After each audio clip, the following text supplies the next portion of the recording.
부처별로 예산 설명 자료를 몇만 페이지를 만듭니다. 근데 그 몇만 페이지가 사실은 아무도 안 봅니다. 재밌는 게 오타가 있습니다. 네. 그 오타가 몇 년째 계속돼도 아무도 안 봅니다. 그냥 관행이니까 중장기 계획 같은 것들도 만들 때는 6개월 동안 진짜 열심히 해가지고 만들지만 그거를 만들고 난 다음에 그 향후 5년간 아무도 보지 않는 맞아요. 자료거든요. 예. 이런 것들이 다 수많은 가짜 노동의 예시이지 않느냐 이렇게 생각합니다. 오늘의 플러스, 공직을 떠나는 여러 이유들에 대해 알아봅니다. 나라를 위해서 일한다는 거짓말의 저자 노한동 작가님 모셨습니다. 야, 작가님 프로필을 보고 좀 놀랐습니다. 5급 사무관으로 10년간 일하시다가 4급 서기관으로 승진하자마자 퇴직을 하셨다고 들었어요. 네. 야, 미래가 보장된 삶이었고 남들이 부러워하는 삶인데 이 직장에서 더 큰 자리를 바라볼 수 있는 기회가 정말 많았을 것 같은데 이런 결정 내리시게 된 배경 여쭤봐도 될까요? 예, 뭐 제가 10년간 근무하면서 가랑비에 좀 옷 젖듯이 스며든 무력감 같은 것들이 있었습니다. 진짜 일을 하기보다는 뭐 가짜적인 형식적인 노동에 좀 동원되고 그다음에 서로 간에 면피하기에 바쁘고 그래서 우리 사회를 더 좋게 만드는 일을 하기가 어렵겠다라는 생각에 개인적인 무력감 같은 것을 많이 느꼈고 네. 그래서 그것을 또 극복하고 또 글로 한번 써보고자 그만두게 되었습니다. 네. 우리 작가님 같은 고위공직자들뿐만 아니라 요즘은 후배님들이라고 해야 될까요? 20대, 30대 공무원들이 공직사회를 대거 등지고 있는 일들이 늘어나고 있다. 이런 기사 저도 많이 봤는데요. 그리고 제 주변에서도 그런 분들이 많고요. 그 원인이 뭡니까? 자아 효능감 자체를 거의 느낄 수 없는 환경 그 자체라고 보시면 될 것 같습니다. 저는 이걸 크게 두 가지로 말씀을 드리는데요. 네. 첫 번째는 켜켜이 쌓인 관행 때문에 이 가짜 노동이 너무나도 많다. 심각한 문서주의라든지 의전이라든지 보고서 문화라든지 이런 것들이 아주 쌓여 있는데 변하지 않아서 계속 문제가 되는 것들. 네. 두 번째는 세상이 변화해서 문제가 되는 것들이 있습니다. 네. 예를 들어서 공무원이나 정부의 권한은 굉장히 낮아졌는데 네. 여전히 책임은 높게 묻다 보니까 그 간극에서 괴리를 느끼고 예. 거기에서 굉장히 면피해야겠다라는 생각들에 많이 빠지게 됩니다.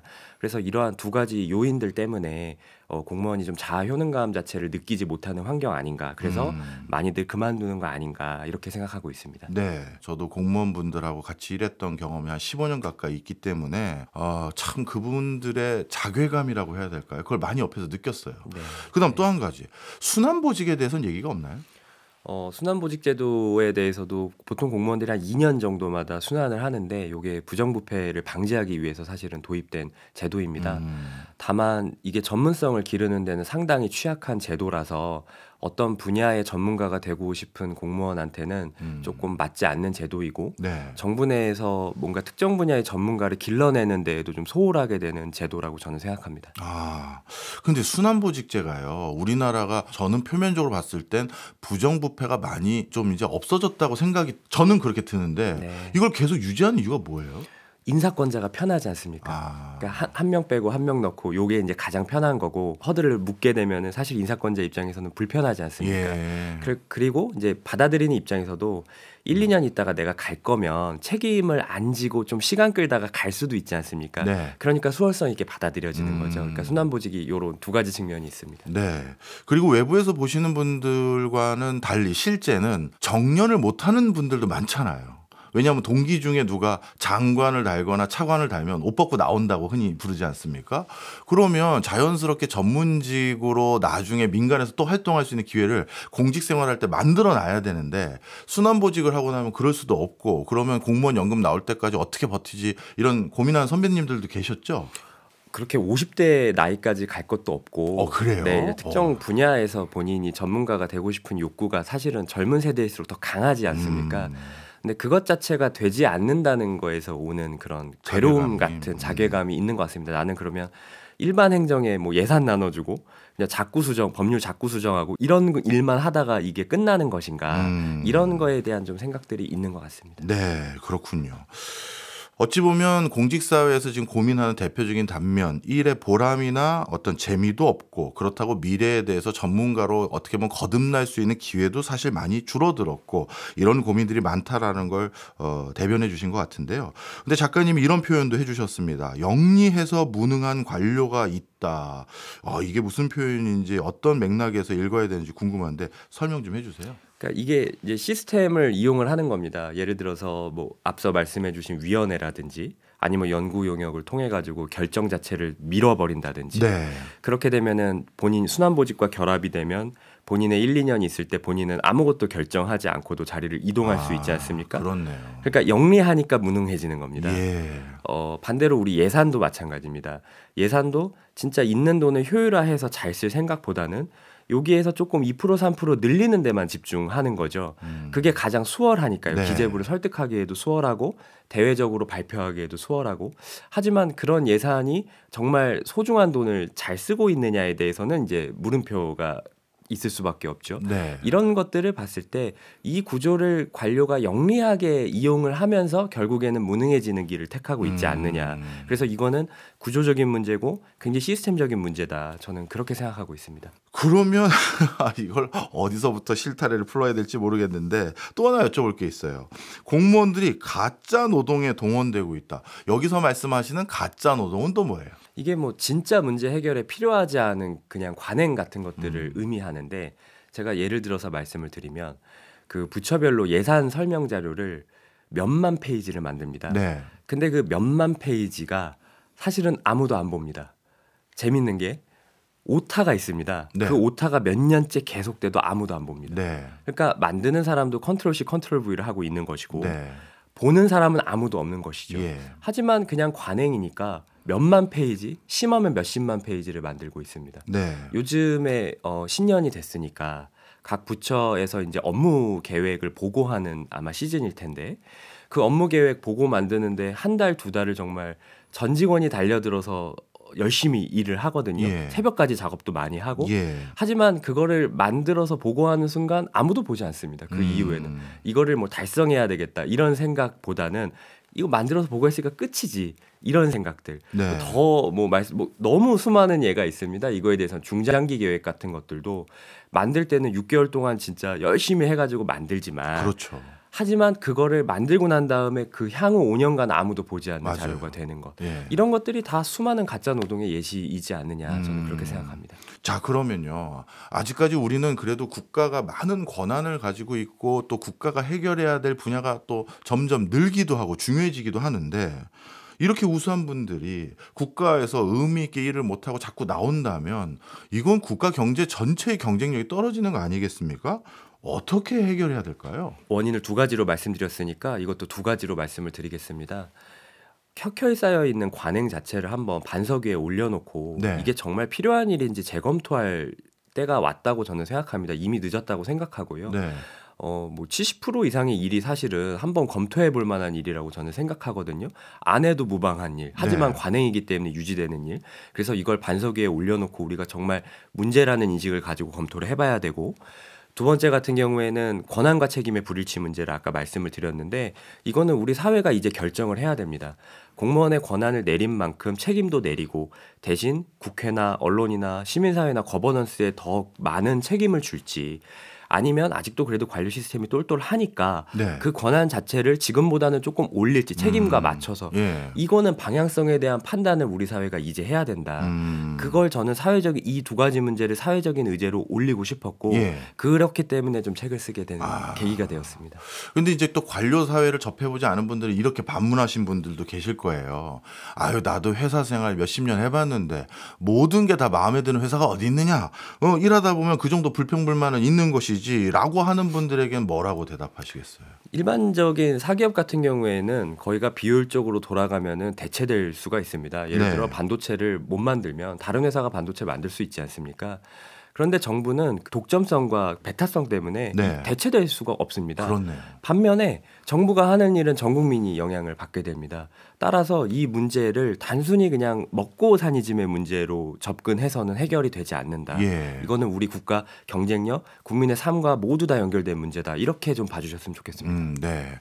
어떻게 보면 기존에 일했던 관행 자체에 대해서 드러났던 많은 단점들 이것도 지적해 주셨지만 옆에서 많은 관료분들을 도와드렸던 경험이 있는 제 입장에서는 또 가끔 이게 아쉬운 점이 있었던 게요.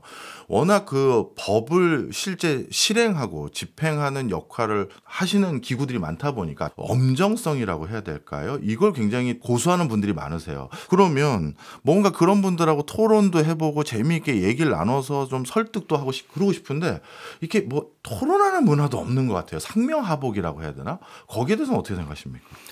토론하는 문화가 정말 없죠. 특히나 이게 상급자로 갈수록 네. 관할하는 범위는 늘어나는데 순환보직 때문에 본인은 그걸 처음 맡게 되는 경우도 많거든요. 그렇게 되면은 외부의 전문가라든지 아니면 하급자라든지 같이 토론을 해서 최적의 결론을 내는 것을 우선시해야 하는데 네. 그것보다는 어떤 정답을 나한테 가지고 와라라는 태도. 그리고 나는 위에서 받은 거를 지시한다라는 태도. 이런 어떤 수직적인 문화만 있다 보니까 우리가 진짜 문제 해결은 등한시하게 되고 네. 그저 정말 이쁘게 쓰여진 보고서 작성에만 능하게 네. 되는 결론이 나오지 않느냐. 네. 그래서 저도 그런 문제가 굉장히 안타깝습니다. 네. 근데 이제 또 문서 작성을 기반으로 한 업무 프로세스 이게 장점도 있지는 않을까요? 맞습니다. 어떤 사실관계가 정확하게 정해진 사안들, 예. 뭐 예를 들어 행사 계획을 보고한다든지 사건 사고를 보고한다든지 이런 거에 있어서는 원페이지 보고서 작성이 굉장히 저는 좋은 틀이라고 네. 생각합니다. 하지만 현실의 복잡한 문제를 해결해야 되는 일들이 있지 않습니까? 네. 그거는 한 페이지에 처음부터 담을 수가 없는 문제들입니다. 그렇겠죠. 특히나 말씀하신 대로 장차관 레벨로 갔을 때는 원페이지 보고서를 올려야 되겠습니다만은 국장급 이하의 실무 공무원들끼리 이야기할 때조차도 처음부터 이거는 원인과 해결 방안이 조응되게 한 두세 가지로 빨리 가지고 와라. 예. 이런 태도 자체가 저는 문제라고 생각합니다. 국장급 이하에서 논박을 할 때는 어떤 게 원인일지 모르겠으나 이런 것도 원인일 수 있고 이런 것도 원인일 수 있습니다. 다만 우리가 가진 정책적 툴이 조금 제한이 있을 수 있습니다라는 그런 다소 복잡하지만 다소 난잡하지만 그래도 우리가 문제 해결을 위해서 머리를 맞댈 수 있는 논의를 촉발시킬 수 있는 보고서 네. 이런 것들을 수용성 있게 받아들여야 하는데 네. 사무관 선에서부터 벌써 보고서 이쁘게 써야 되지 않느냐 네. 이렇게 가다 보면은 실제 문제를 해결하지 않는 그냥 단순한 보고서에 머무를 가능성이 높다. 저는 그렇게 생각합니다. 그렇네요. 조금 더 피부에 와닿게 많은 분들에게 이해를 시키려면 구체적으로 이 비효율적인 시스템으로 인해서 정책 집행, 예산 집행이 낭비됐던 거 한 사례 이런 걸 얘기해 주시면 더 이해가 쉬울 것 같습니다. 우리 예산 같은 경우를 먼저 말씀을 드리면 네. 그 항상 기재부에 대해서 설득을 해야 되니까 네. 앞서 말씀드린 대로 기존에 있던 예산을 효율화는 안 되고 새로운 사업에 한 2% 3%만 좀 더하는 그런 관행적으로 굴러가는 부분이 있고요. 또 홍보 예산 같은 경우도 좀 말씀을 드릴 수 있을 것 같습니다. 코바코 통해서 집행하는 정부의 홍보 예산이 네. 1.3조 원 정도로 제가 기억을 하는데 예. 정부가 사실 본질적으로 홍보가 필요한 조직은 아닙니다. 예. 예를 들어서 상품을 뭐 홍보해야 된다든지 매출을 올려야 되는 조직이 아니니까요. 그렇죠. 그런데 이렇게 많은 1.3조 원의 홍보 예산을 쓰는 것은 이게 너무 좀 태만한 결과 아니냐. 물론 뭐 이게 정부와 언론의 유착 관계, 밀월 관계라는 부분도 있고 여러 가지 요인이 있습니다만은 이것도 좀 문제가 있고 또 요 1.3조 원이라는 숫자는 코바코를 통해 집행된 광고이기 때문에 각 부처나 공공기관의 대변인실에서 쓰이는 경상비라든지 예. 자체적으로 쓰이는 사업비는 포함도 되어 있지 않습니다. 예. 그러면 그것까지 합쳤을 때 과연 얼마큼 큰 우리가 홍보 예산을 쓰고 있는지도 정확히 알 수 없다. 네네. 같은 맥락 하나만 더 말씀드려도 될까요? 예. 같은 맥락에서 위원회도 마찬가지입니다. 예. 위원회도 법령상에 근거한 위원회가 우리나라에 한 500개 정도가 있고 그거는 행정안전부에서 관리를 하는데 예. 법령상에 근거하지 않은 위원회가 우리나라에 몇 개가 있는지는 모릅니다. 아 그래요. 이거는 수천 개인지 수만 개인지 알 수가 없습니다. 하하. 그러면 그 위원회에 쓰이는 예산, 예. 인력, 조직 또 그 위원회 때문에 딜레이되는 어떤 정책의 타임라인 이런 것들을 생각해 봤을 때 우리가 진짜 일을 제대로 하고 있는 건가? 적시성 있게 하고 있는 건가라는 거에 대한 의문을 품을 수 있습니다. 진짜 뭐 하나만 예를 들어 주셨음에도 불구하고 정말 그 정도 수준인가 싶을 정도의 상황들이 많이 있네요. 그러면 공무원이 원래 가지고 있던 책임과 권한 그것도 상당 부분 뺏겼다고 전 표현하겠습니다. 그렇다고 또 민간의 전문 분야에 해당되는 학자들에게 그 권한을 온전히 100% 준 것도 아니고 왜냐하면 위원회에서 다 같이 회의에서 결정했는데 하면 누구 한 사람에게 딱 책임과 권한 이게 있다고 볼 수도 없잖아요. 그럼 이 국가를 운영하는 리더십은 이제 다 어디가 있는 거죠? 그게 붕 떠 있다고 저도 생각합니다. 예를 들어서 국회가 저는 상당 부분 권한을 많이 가져갔다고 생각하는데 그거에 반해서 사실 책임을 지는 경우는 없지 않습니까? 쪽지 예산제가 예를 많이 드는데요. 국회에서 쪽지 예산을 소위 소소위에서 쓱 넣는데 그거에 대해서 사실은 불용이 된다거나 제대로 쓰이지 않았을 경우에 과연 그 해당 국회의원실이 책임을 지느냐? 안 집니다. 결국에는 그 중앙부처가 책임을 지는 거거든요. 그렇죠. 근데 사실은 본인들이 반영한 예산이 정부 입장에서는 본인들이 반영한 예산이 아닌데도 불구하고 책임을 져야 되지 않습니까? 이런 상황이 되니까 사실은 무기력감에 젖어 버리게 되는 것 같습니다. 그래서 그 붕뜨게 되는 그런 문제들이 발생하고 있습니다. 네. 마지막으로 우리나라는 이제 정권 또는 여론에 따라서 공무원분들이 참 일하다가 흔들리기 쉬운 구조인 것 같아요. 우리 사회가 앞으로 이 부분을 개선하려면 어떻게 해야 될까요? 어려운 문제인 것 같습니다. 한숨부터 하시네요. 정말 어려운 문제인 것 같고 앞서 말씀드린 대로 우리 사회가 이제는 어느 정도는 답을 내려야 될 때라고 봅니다. 권한과 책임의 문제에 대해서 또한 집권 세력의 어떤 그런 정무적 감각 이런 것들도 중요한 때가 더더 오고 있지 않나 그렇게 생각하고 있습니다. 알겠습니다. 지금까지 아주 어디서도 못 들어볼 만한 귀한 말씀 우리 노한동 작가님이었습니다. 고맙습니다. 감사합니다.